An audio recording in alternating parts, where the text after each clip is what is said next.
Our next speaker is an international speaker, has featured on the BBC, and he's spent his life helping charities to raise money. Please help us welcome Paul the Saint Martin.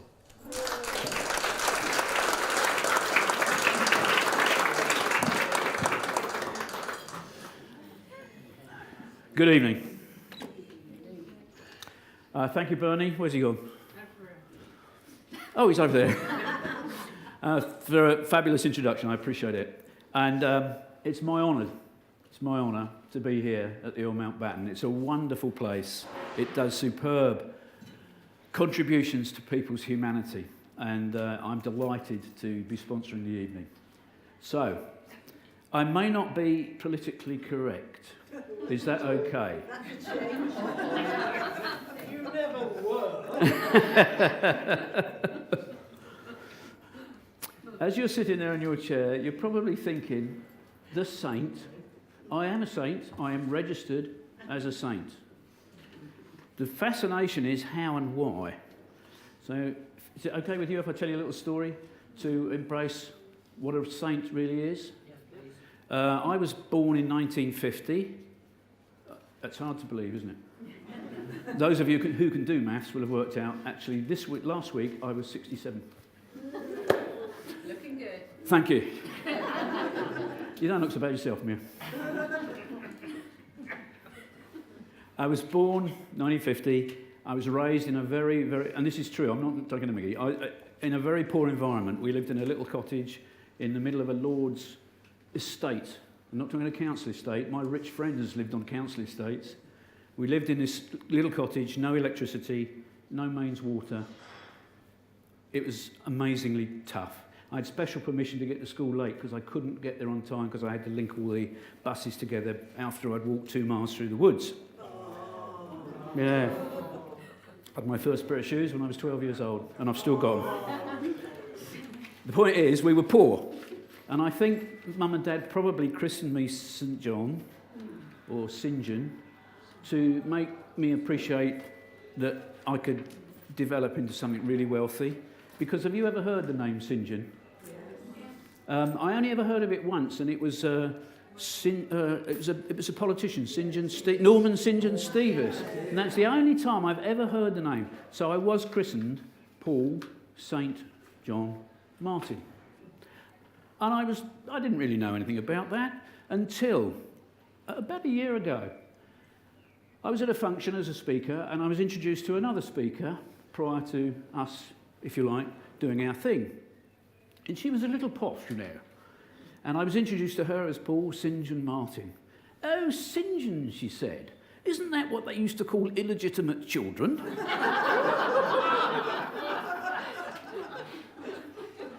So you've got about 30 minutes to work out whether I really am a... Well, we know that. Said it only yesterday. Yeah.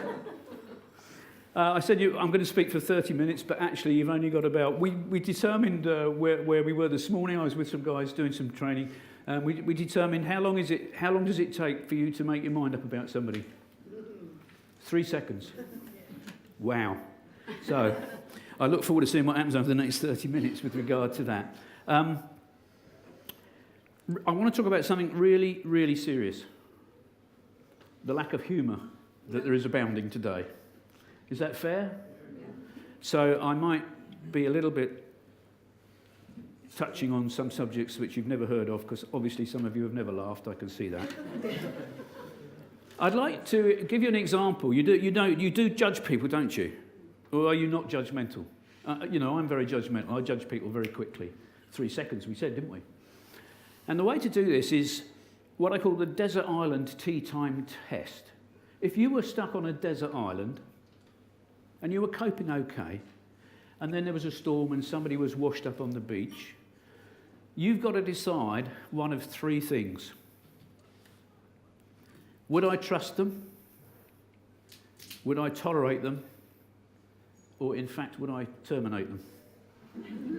Seriously, those are the 3 things. If a salesman comes to see you, you've got 3 seconds to think, well, am I going to do business with this guy? Do I tolerate him, or am I going to tell him to buzz off? Is that fair? So I'm going to go into a little bit of depth about how you actually judge people. But I'll start, if I may, by just explaining a story. This is very strange because a guy called Bernie was actually trapped on a desert island some years ago. You may have heard this story. And he was the only survivor, apart from a young female pig, which is called a gilt, and a big Rottweiler. She's got a big dog. And Bernie was coping, but because, you know, he's a man and he's a bit virile, after a period of time he started to look at the rear of this pig. I did tell you it's not politically correct. He started to look at the rear of this pig and he was thinking, better not. And a week went by and he thought, maybe I will. And another week went by and he thought, yeah, fine. Nobody will know. Well, so he went to try and have some pleasure with the pig. But the dog viciously defended the pig. He couldn't get near it. And this went on for about a month. Every time he thought, he couldn't get near this bloody pig. And then there was a storm, a massive storm. And believe it or not, a young woman got washed up on the floor, on the beach. And she was in a bad way, coughing and spluttering. And Bernie managed to resuscitate her with the appropriate whatever it is you do. And she said, "Oh, you've saved my life. I'm so grateful. Is there anything I can do for you?" And Bernie said, "What, anything?" "Yeah, anything." So Bernie said, "Can you look after the dog for 10 minutes?"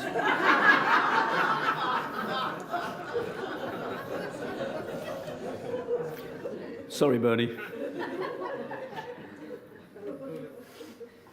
You remember I said you've got 3 seconds to work out whether you trust somebody, tolerate them, or terminate them. What are the clues? What clues do you have when you observe somebody in business or in matrimonial, whatever? How do you determine if you can trust somebody or not? I would put it to you that eye contact is quite important. If somebody avoids eye contact with you, it ain't going to go well, is it? And that does happen. Does it ever happen to you? What about a smile? If somebody smiles, do you think you could get on with them? I don't know. And what about body language? Is body language important? You do a lot of this subconsciously. You don't know it's actually happening. I love body language. There's a wonderful author called Alan Pease who's done a book on body language. He's one of our heroes, isn't he, Bernie? Absolutely fabulous. And I'll tell you a true story about, one particular bit of body language, and it's quite key that you understand this one and observe it. Have you ever seen anybody do that? Yeah, or, okay? Whenever you see somebody do that, they're lying. I'm serious. It's called the Pinocchio itch, and it's true. So whenever you see somebody, if they're in conversation and Lindsay says, "I can turn 100 grand into 200 grand in a year," it may not actually be technically correct. Is that what he told you? How's it going, Barry? 300. Right, but it's true. Honestly, I always remember that. And the best example of it was, do you remember an American president called Hillary Clinton's husband? What was he called? Bill Clinton. Bill Clinton. The cigar specialist. I'm not sure what he used the cigars for, but anyway, he was interviewed. Do you remember there was some malicious gossip about him having a sexual affair with a young lady? Monica, whatever her name was, and he was interviewed, and he said, "I did not have a sexual relationship with that woman," and he was doing this. It was all on the film. You can tell if people are lying. I'm telling you. Okay, so you're on a desert island. Somebody's floated to the surface. You've got to decide: do I trust them? Do I terminate them? Whatever. And this is where it gets quite interesting. There's 3 types of animal within this process.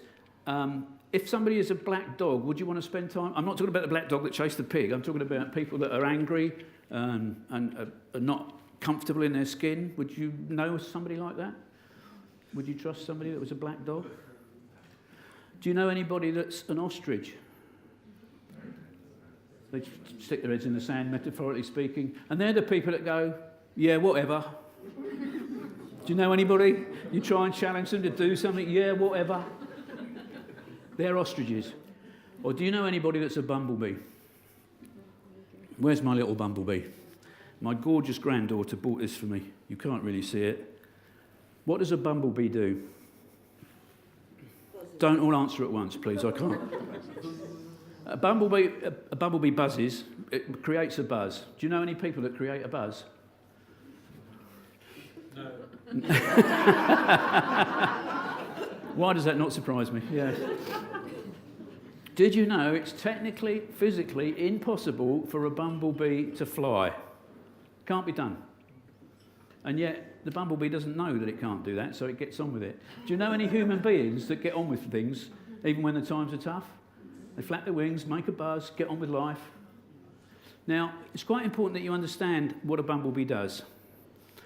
It belongs to, if you like, a group of bees, doesn't it? Because they collect all the pollen and take it back to the hive and create honey. Does that remind you of how you do business? Do you go out, collect the pollen, turn it into money, turn it into honey? That's the way it's done. Now, a bumblebee I'm not sure if terminology cross-fertilises is correct, but if you didn't have bees that went from plant to plant, there would be no plants, would there? Thank you. So it's really important that if we want to succeed in life, we cross-pollinate, and that doesn't mean... It means we meet socially with other people and so forth, but we don't take it any further. But it's really important we do that. And I've recently observed, I saw a photograph of a bee that was covered in pollen, on their legs, all the rest of it. Now, when I was a kid, I was told by my mum, never trust anybody with a beard. But I now know why men have beards, because they can collect more pollen. And I didn't know that.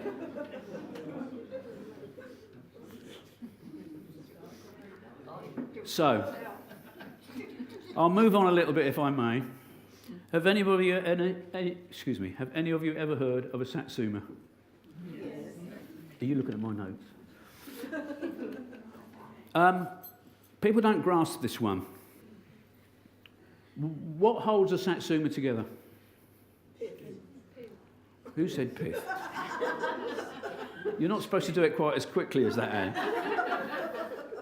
But I know you, and I know that you've taken the pith for years. What holds a satsuma together, and you're quite right, it is the pith. And where people go wrong in business and in domestic life is they focus on each of the segments. But you can't have a rounded and complete cycle of things happening or a balanced life if you're focusing on one segment. What you should be focusing on, in my humble opinion, or my bumble opinion, is you should be focusing on what holds all the segments together. I've been told never to talk about politics. If you look at what's going on in the world today, it's an interesting place, and all the different parties are arguing about different points, but they're forgetting what sticks us all together. So what is it that sticks us all together? And you're quite right, Anne, it is pith. Now, what I need you to do for the rest of your life is buzz like a bee and take the pith. So what does pith stand for? If you want to get a best out of life, what does pith mean? Any ideas? Building bridges, I guess. Building bridges. How do you spell building bridges with a P? Personal. What's more important, people or profit? People. Absolutely. People every time. What's the leadership? What's the definition of leadership? Personal power to win the hearts and minds of the people for a common purpose. It's all about people. It's not about the money, honey. It's about the honey. There's a difference. Ask the bee. Pardon? Ask the bee. Ask the bee. Okay. No, you're right. You're right. But it's about people, it's about persistency. People give up too quickly these days. But back to the ostriches, aren't we? You know, people give up too easily. But if you've got persistence, and I am being serious now, you can achieve anything you put your mind to. You really can, as long as you remember to flap your wings. It isn't going to come to you, is it? Life isn't like that. You have to go and find it. You have to fly. You have to buzz. You have to mix. Is that fair? What does integrity stand for? Oh, sorry.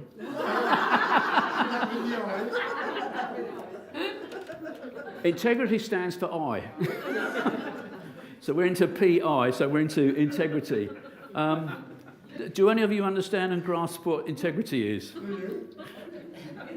No, I don't. I used to work in financial services. No, integrity is really, really important. Again, I've been married for 44 years. I don't sure what that's got to do with integrity. Actually, it's got everything to do with it. We trust each other. It's a wonderful experience, and so forth. But integrity is really important. And again, if we look at what's going on in the world today, it's a very interesting process, is it not? What does T stand for? I got that one right. Trust. Remember, desert island, 3 seconds. Can I trust this person? Honestly, it's that tough. Okay, what does H stand for? Humanity. Who said that? Don't put your hand up. Was it you, Pete? Well, you're wrong. H. It's the most important one of all.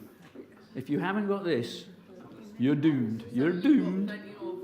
It's humour. You've got to have a sense. If you're on the bloody island with me, you've got to have a sense of humour. Is that all right? No. No.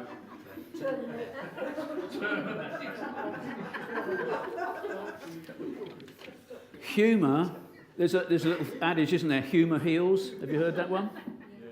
And it does. People who laugh last longer. Sorry, Colin. Now, here's the thing. If I could show you how to make the most fantastic mind-altering substance known to mankind free and legally, would you be interested? No, you miserable bugger.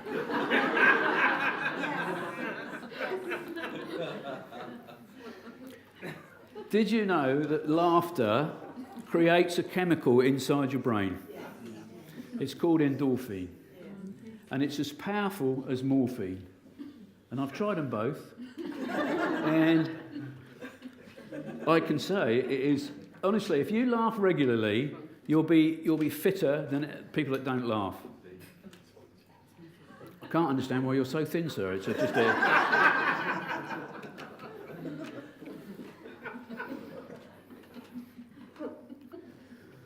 It's free. If you can learn how to create endorphins and be a bee and create the buzz that makes other people create endorphins, wouldn't we all be happier? Yeah? And all you've got to do is take the pith.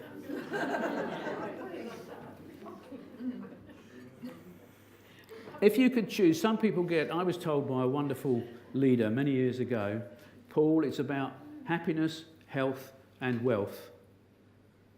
What's the order that you should do it in? Any idea? A lot of people say health first, and it's quite interesting because if you choose happiness first, you create the endorphins, you're likely to be more healthy. So it's an interesting argument, seriously. Happiness, health, and wealth. I'm delighted that those of you who are still awake didn't say wealth, because actually you can never have enough money. Who in this room, watch this bit carefully, Lindsay, this might be useful for you. How many of you have got more wealth than you know what to do with? Has Richard Branson got more money than he knows what to do with? Interesting one, isn't it? And there are various others, aren't there? Bernie Ecclestone. And who's that bloke who used to own BHS stores? Has he got enough? Philip Green. Has he got enough money? You can never, ever have enough wealth. So why would you focus on that at the expense of your health and at the expense of your happiness? Wouldn't it be better to look at happiness first and develop it from there? Because I promise you, the happier you are, the more healthy you'll be, the more wealthy you'll be. Is that a decent deal? And it costs nothing. I've got a story for you. Does it involve pith? It does actually involve pith. I'm not bragging, but I've had a fantastic life. I've been adventures all over the world. I've done some amazing things, including being married to my wife for 44 years. And it's taught me, I've had to link with people and leaders and so forth and so on some of the things that I've done. So, could I tell you a little story? Would that be okay? No. You're starting to heckle now, Paul. Yeah, I know her. I'll give you a short version. In September 1995, I was in Southampton. What was the name of that shopping precinct that's now a block of flats? Can't remember what it was called, but I was walking through with my wife, and a newspaper fluttered across the floor. Now, I'm always keen to get something that's for nothing, so I picked up this newspaper. This is absolutely true story. I picked up the newspaper, and on it, there was an article about crew required for a round-the-world yacht race. Do you remember it? It's called the British Steel Challenge in 1992, and in 1996 it was called the BT Global Challenge. And I thought, wow, I'd love to do that. So I phoned up the appropriate phone number that was in this newspaper, and they said, yeah, that's fine, Mr. Martin, you're 10,000th on the list. There were 10,000 applicants to become crew members on what was called the BT Global Challenge. Oh, okay then. So I could have given up there, couldn't I? But I didn't give up. I kept pursuing it, and I became aware, after time, kept ringing them up and all the rest of it, I became aware of the fact that one of the yachts was going to have disabled people on it. So I applied. You might think that's a bit cheeky, but if I tell you, I had a lot of injuries. I had snapped my Achilles twice. I've got 4 operations on my shoulders. I've got a knee that's 60% smashed. So I wanted to see if I could get on that particular boat. And to do that, you had to have an interview with a chap called Che Blythe. Do you remember a chap called Che Blythe? So I had to go to London for an interview with Che. And I got there, and he opened the door, and I went in for the interview. And as I went in for the interview, remember this was for disabled people, Che's first words to me were, "You don't look very bloody disabled to me, boy," as I walked in. And I explained that ankle, shoulders, therefore, because I'm not fully able, I must by definition be disabled. He looked at me, and I'd driven 200 miles for this interview. He looked at me, "You'll do for me, sonny." And he ticked the button, and that was the end of the interview. Doesn't take long to make an appointment, does it? And the long story short, after a period of time and a lot of perseverance and getting fit and so forth and so on, I actually got a place on the BT Global Challenge. So the point being is, you look at something 10,000 to 1, and if you're persistent and you keep hammering away and you're not frightened to create a buzz, you can achieve awesome results. So believe and achieve, and that's about persistence, isn't it? And I wasn't chosen because I was a sailor or a bastard. I was chosen because he thought that I was a rounded individual who could be trusted, had integrity, and indeed a sense of humour. And trust me, when you're sailing around the world with 15 other people, you need a sense of humour. But we won't go there. We haven't got time. But that was a fantastic experience. And if you ever want me to speak about something like that, I can tell you lots of stories about. They say you should keep what happens what do they say? What happens on the ship stays on the ship? No, it bloody doesn't, mate. I've got some lovely stories. Bernie mentioned charities. I do stuff for charities, and I was very lucky to get involved in a charity. What were you guys?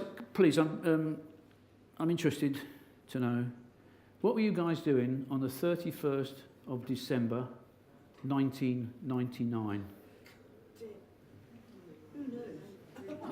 It was a new millennium. Come on, what were you doing?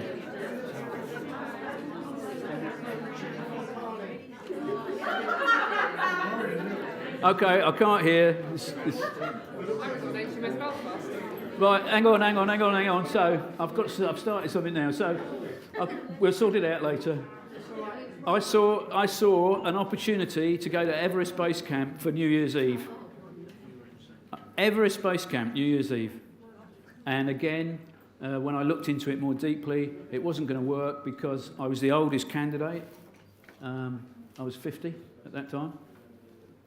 And again, I had my injuries, and you had to be pretty fit. And I'd never climbed above Snowdon, actually, which is 3,000 feet, and base camp's just under 20,000 feet. Altitude is a very strange thing. It kills people. It really does. Anyway, again, by persevering and so forth, over a period of time and building up my fitness and so forth, I actually did go to Everest Base Camp, New Year's Eve, 1999. There were only 8 of us, plus the chaps. But again, it was a fantastic experience. And again, if you don't have a go at things that are challenging, you never actually know what you're capable of. And when you die, what do you want to be remembered for? Being an ostrich? Being a grumpy old black dog? Or being a bumblebee, somebody that actually made a difference? That trip to Everest was for charity. We raised money for children in Nepal. And again, I got a lot of stories in there that are quite interesting and worthy of discussion at some point. So, as you sit in your chair right now, what ambitions do you have that are unfulfilled?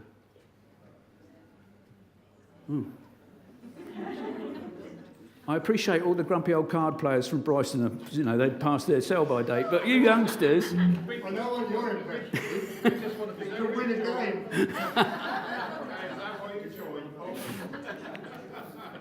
I mean, you found us. We didn't find you. Yeah. Fair enough.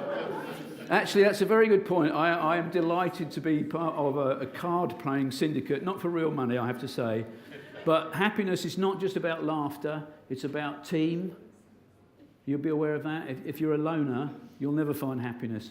But a team, it's a well-used phrase. What does team stand for? Together, everybody achieves more. And it's true. And I'm delighted. I go and play cards with the lads. I use the term lads loosely. But it's great, and we have a lot of banter and a lot of laughter, and it's just a wonderful way. And I can see in here, you guys are you're all bumblebees, well, 1 or 2 exceptions, but you've got the capacity to do great things, and I know a lot of you do. And I mean, look at the old Mountbatten. Look what a wonderful job they do. It's fantastic, isn't it? Oh. Okay. So the only limits on your capacity are the way you think and how you manage your mind. That's all it's about. And the best thing to do to manage your mind is to fill it with the correct chemical. And the correct chemical is endorphin. And the only way to absorb endorphin is to laugh. Is that fair? Well, bloody well laugh then. So, thank you. Take the pith. Enjoy the trip. You'll live longer. You'll gain the love and recognition that you deserve. I admire you all for being here tonight. I'm grateful that you've all supported this wonderful event. It's been fantastic for me to be part of it. You'll have the personal power to win the hearts and minds of the people. Do you remember I said leadership is about winning the hearts and minds? What happens? Anybody ever heard the phrase "caught in 2 minds"? Yeah, and that's how divide and conquer works. If they can get you to be cautious about your mind, they'll stop you doing things that you want to do. People are out there to steal your dreams. Do not allow people to steal your dreams. The answer to everything is in your heart. Don't listen to your head. Just fill it with the correct chemical, would be my advice.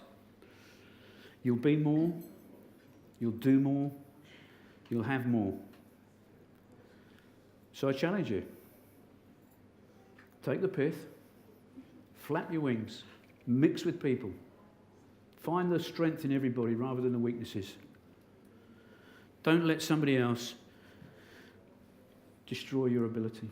You're amazing, each and every one of you. Well, one or two exceptions, but you're amazing. You can do anything you want to do if you put your mind to it. Have you heard the word believe? Well, it's actually live, B-E-E, live. If you're a bee, you'll live the life you want to live. Behave, what my mum used to tell me all those years ago. Be, have. If you're a bee, you can have what you want. Is that fair? Believe. Be a bumblebee. Right, I'll leave you with a joke. I was a policeman. That's not a joke.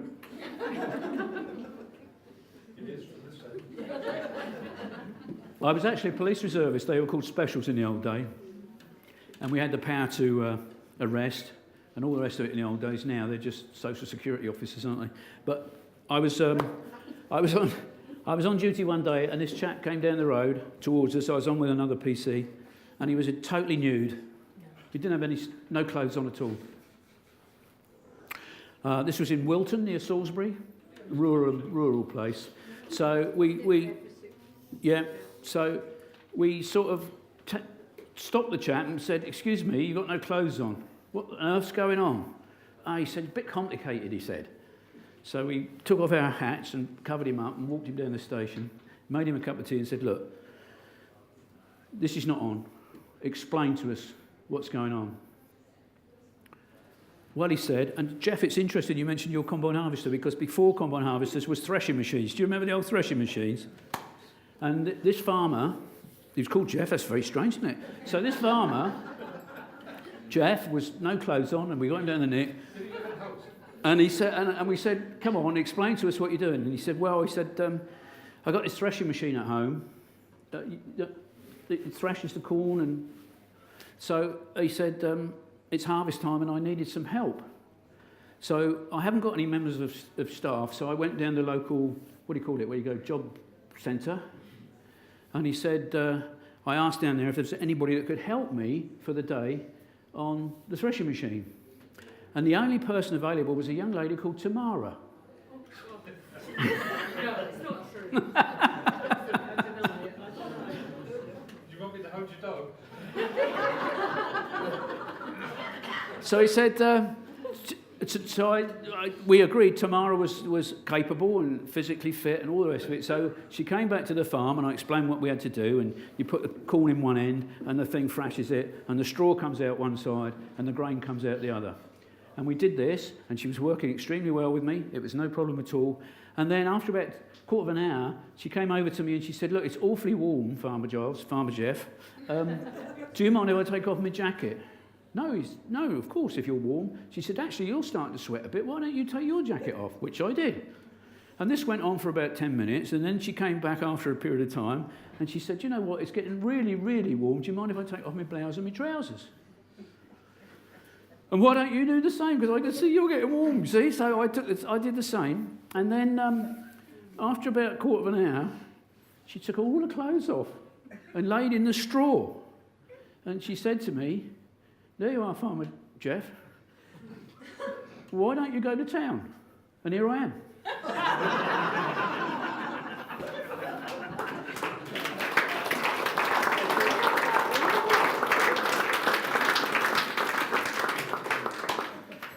It's been my absolute pleasure to speak with you this evening. Thank you for staying awake. I really do appreciate it.